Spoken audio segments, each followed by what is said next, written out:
That's completely outside of my control. As Schopenhauer famously put it, you can do whatever you will, but you can't will what you will. And that's the crucial thing. So either way, you're not in control of your actions because you're not in control of your wants. Welcome everyone, I'm your host, Emerson Green. I figured I'd join in on the responding to things Alex O'Connor said bandwagon. He recently uploaded a new video reiterating his no free will position. Although he clarifies that he's an agnostic about this along with most things, which is something I relate to quite a bit. The more you learn about these topics, the more it becomes clear just how many places there are for something to have gone wrong in your reasoning. It's not that you don't have an opinion or a lot to say about it, it's just that there are many things you've probably missed or haven't considered or didn't properly understand.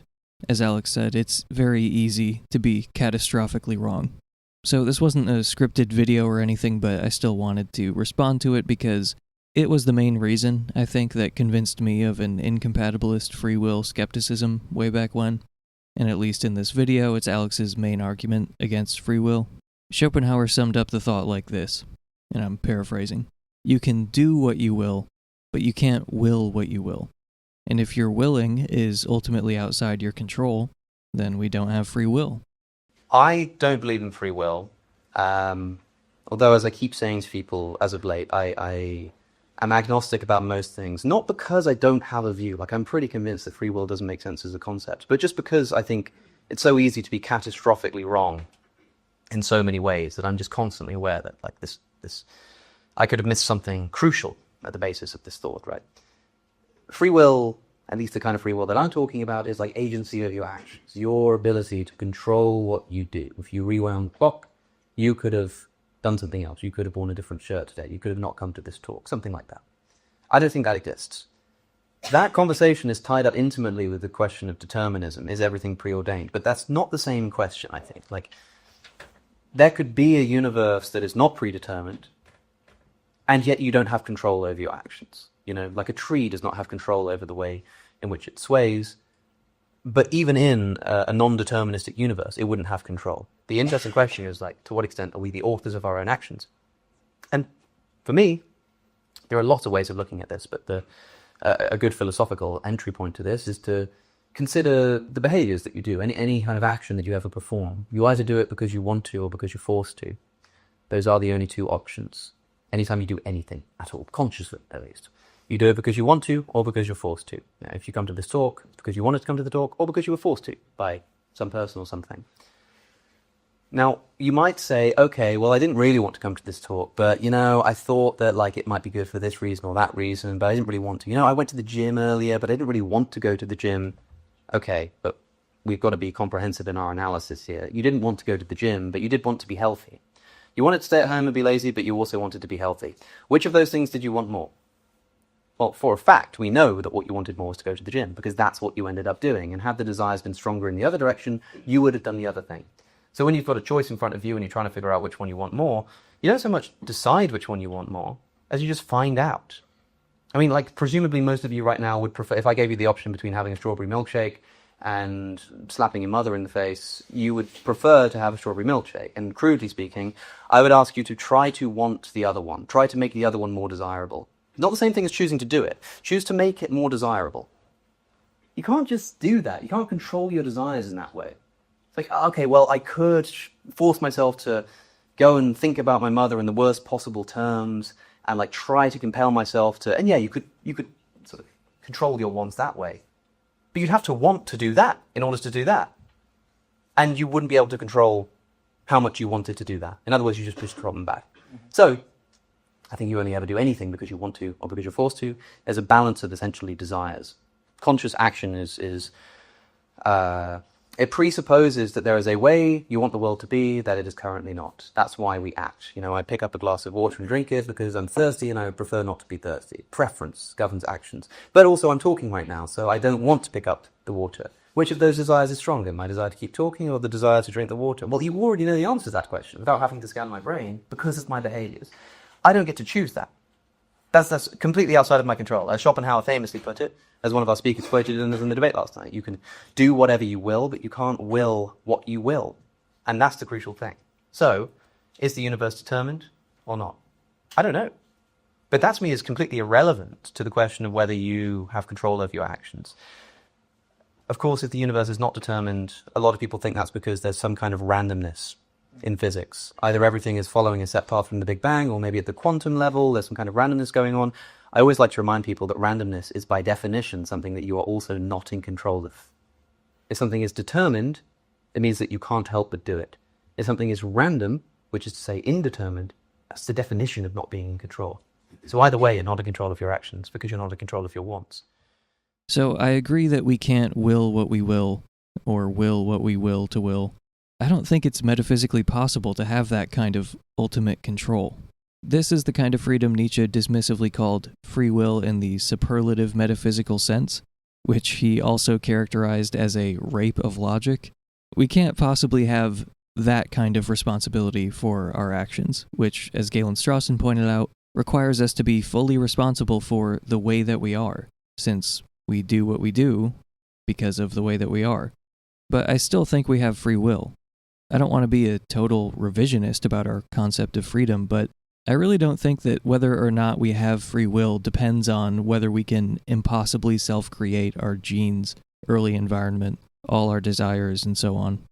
It seems like the free will skeptics here, including my former self, are attacking a maximalist version of control that no one should defend, but then declaring victory without grappling with compatibilist views, and yes, libertarian views that similarly do not require one to self-cause their own nature or something. I think free will skeptics are more revisionary in their concept of free will than I am. In ordinary life, if I say I did something of my own free will, what do I mean? I just mean that it was up to me, that my actions were in accordance with my desires, that no one else made me do it, that I was doing what I wanted to do, what I intended to do, voluntarily. There were no special circumstances, no mitigating factors, no uncontrollable compulsions, or anything that would diminish my responsibility for what I did. When we say that we signed a contract of our own free will, I sincerely doubt there is anyone who ever meant it in the superlative metaphysical sense. We can agree that we don't have that kind of freedom, but how does that mean we've ruled out free will, period? It doesn't. It would be like ruling out a Trinitarian model of God and then becoming an atheist. I think it's worthwhile what they and Galen Strawson have written on free will. We don't have that. That's the hard limit that no one can pass. There is not a single possible world where we have the kind of freedom that Strawson successfully argues against. And this can help everyone get clearer on what kind of freedom we could have by drawing a line in the sand that says, you can't have this. No one can have this. But here's what we can have. We can still have a distinction between voluntary and involuntary actions. It's not like if determinism is true, there's no longer any distinction between doing something voluntarily and doing something at gunpoint. There's still a distinction between intentionally doing something and unintentionally doing something.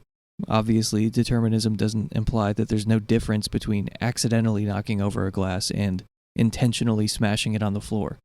There's still such a thing as being out of control, still a difference between approval and disapproval of first-order desires, reason responsiveness and non-reason responsiveness.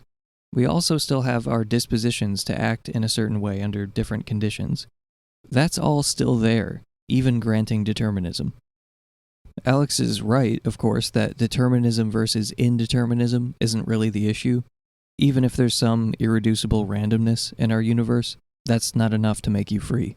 If an action is random and there's no reason at all that you performed it, that doesn't mean it was freely chosen. But if your action was caused by your will to perform that action, that for some reason is not good enough for Alex and other free will skeptics because you didn't choose your will. And I want to grant that that's an ethically salient point in some respects, but I just don't see why it should be an earth-shattering revelation that would destroy free will entirely. I want to quote what Dan Dennett had to say about Sam Harris's book, Free Will. Quote, Harris does a particularly good job getting readers to introspect on their own decision-making and notice that it just does not conform to the fantasies of this all-too-traditional understanding of how we think and act. But some of us have long recognized these points and gone on to adopt more reasonable, more empirically sound models of decision and thought, and we think we can articulate and defend a more sophisticated model of free will that is not only consistent with neuroscience and introspection, but also grounds a modified, toned down, non-absolute variety of responsibility that justifies both praise and blame, reward and punishment. We don't think this variety of free will is an illusion at all, but rather a robust feature of our psychology and a reliable part of the foundations of morality, law, and society. Harris, we think, is throwing out the baby with the bathwater. And later on, quote, "If he can be the author of his book, then he can be the author of his thoughts. If he's not the author of free will, he should take his name off the cover, shouldn't he?" End quote. Sam Harris is the cause of his book, and if he didn't write it, it wouldn't have written itself. He protests, saying we can't choose our desires in the first place. What would we even use to do so? Other desires? Well, yeah, why not? Think of it this way. Do you think you can influence the desires of other people? Of course. You can do the same with yourself. Just like you can influence the desires of others, you can influence your own. You can set yourself on a course to be a better person or a worse person. That's self-authorship. Dennett, of course, doesn't mean that one can be the author of their thoughts or desires in the maximalist sense, but so what? Quote, "In the end, if we trace back far enough to our infancy or beyond, we arrive at conditions that we were just lucky, or unlucky, to be born with. This undeniable fact is not the disqualifier of responsibility that Harris and others assume. It disqualifies us for ultimate responsibility, which would require us to be the original cause of ourselves, as Galen Strawson has observed, but this is nonsense." End quote. When Harris says we do not know what we intend to do until the intention itself arises, Dennett retorts, true, but so what? Free will skeptics who use this introspection argument usually don't spell it out. They seem to think it's just obvious that this destroys free will, but I need to know why we're not free in any significant sense, or responsible at all, simply because we don't have the kind of ultimate, absolute control that couldn't possibly exist. They may be right that the common sense view of free will is fraught with confusion, but so are many other psychological concepts. For that matter, many concepts in physics are horribly misunderstood among laypeople. That doesn't mean that physicists are engaging in changing the subject and revisionism, and it certainly doesn't mean that we should say X isn't real because the extremely confused folk version of X doesn't perfectly correspond with the most philosophically and scientifically defensible version of X. Ultimately, the "you can't will what you will" attack on sourcehood doesn't disprove free will. You can still be the source of your actions, responsible for them, and this argument doesn't succeed against that claim. And here's one rough analogy to explain how I'm thinking about sourcehood. What do you do if you want to water your plants? You go to a source of water, like a faucet or a hose. Would we accept it if someone claimed the hose is actually not a source of water? Not really, since it's not generating water ex nihilo or something. Who cares? It's still a source of the water. Well, you see, the spigot isn't the ultimate source of water. It's getting it from the pipes. But it gets even worse. The pipes get it from other pipes, which get it from the municipal water system. But that gets its water from the Sacramento River. So the river is the source, scientifically speaking. That is, if we're being honest about things. But not so fast. The river gets its water from the Klamath Mountains. Yeah, okay, that's all true. But how does that mean that the spigot is not a source of water? In the same way, you can be the source of your actions. It really is the case that you did what you did because it was your will to do it. No one made you do it. You were doing exactly what you wanted to do. Just because your will is a part of a larger chain of cause and effect doesn't mean it's somehow not the proximate cause of your actions. It is the correct explanation for why you did what you did. You deliberated and exercised your ability to do it. If I'm not the source of my actions because I didn't self-generate my own nature ex nihilo, then the hose isn't the source of water. By the way, why would you stop at the mountain? Why wouldn't we keep going, back to the formation of the earth itself? I think to say that it's false that the hose is a true source of water has some pretty absurd implications if you follow it through, because there's no reason to arbitrarily stop the chain of explanation at the mountain. That's not the true, real source any more than the river or the pipes. You could just keep going back. Where do you stop? And I guess what I'm trying to say is that this idea of sourcehood, my idea of sourcehood, is perfectly at home with our common sense views, with our application of similar concepts in other contexts, which I only bring up because compatibilists are often accused of straying too far from the ordinary notion of free will. Okay, you might be the source of your actions in some totally insignificant sense, but, you compatibilist fool, could you have done otherwise? That's the real question. Well, yes, I think I could have done otherwise, even if determinism is true. So I want to talk about my favorite form of compatibilism, dispositional compatibilism, forwarded by Kadri Vihvelin. Quote, dispositional compatibilists claim that the most fundamental free will facts are facts about our causal powers, for instance, our power to decide on the basis of deliberation, and that our causal powers differ in complexity but not in kind from dispositions like fragility, elasticity, and flammability. We think that determinism is incompatible with free will because determinism seems to have the consequence that we have no power over anything, not even our own choices. But if our causal powers are dispositions, this isn't true. Dispositions are uncontroversially compatible with determinism, and dispositions are real properties of their bearers. They don't cease to exist simply because they're not being manifested. A rock doesn't lose its window-breaking power just because it isn't currently breaking windows. A person doesn't lose her decision-making power just because she isn't currently making a decision, nor does she lose her power to decide to do one thing just because she makes another decision instead. End quote. If something is flammable, does it cease to be flammable just because it's not currently in flames? No. But what if determinism is true, and it just so happens that it will never go up in flames? Does that mean it no longer counts as flammable? No, it's still flammable. It could have gone up in flames.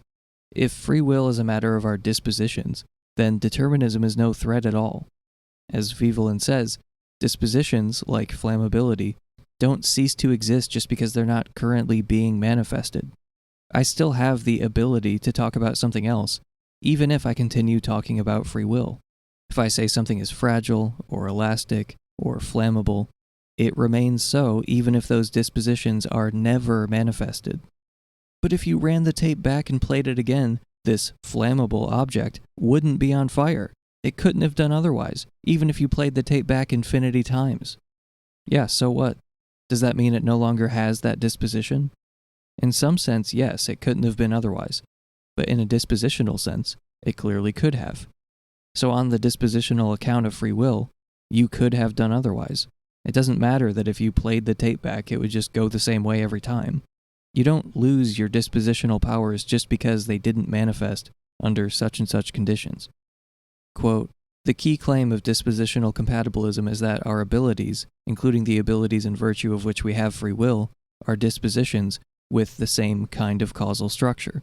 We've got the free will we think we have, including real choices and genuine alternatives, by having a certain bundle of abilities, dispositions, while being reasonably fortunate with respect to our surroundings. But determinism robs us neither of free will nor freedom of action. So I'll link an article and a podcast episode about dispositional compatibilism if you want to hear it fleshed out a bit more. So I agree with Alex and Schopenhauer and Sam Harris and Dennett that we can do as we will, but we can't will what we will. We can't get underneath our own natures. In fact, I think what they're describing is not even metaphysically possible. But just because we don't have that kind of superlative freedom doesn't mean we're not free. Freedom comes in degrees, and it remains up to me to either end things here or keep going. I'm choosing to end it here. So do check out my free will playlist on YouTube. Thank you for listening. I've been Emerson Green, and I'll see you next time.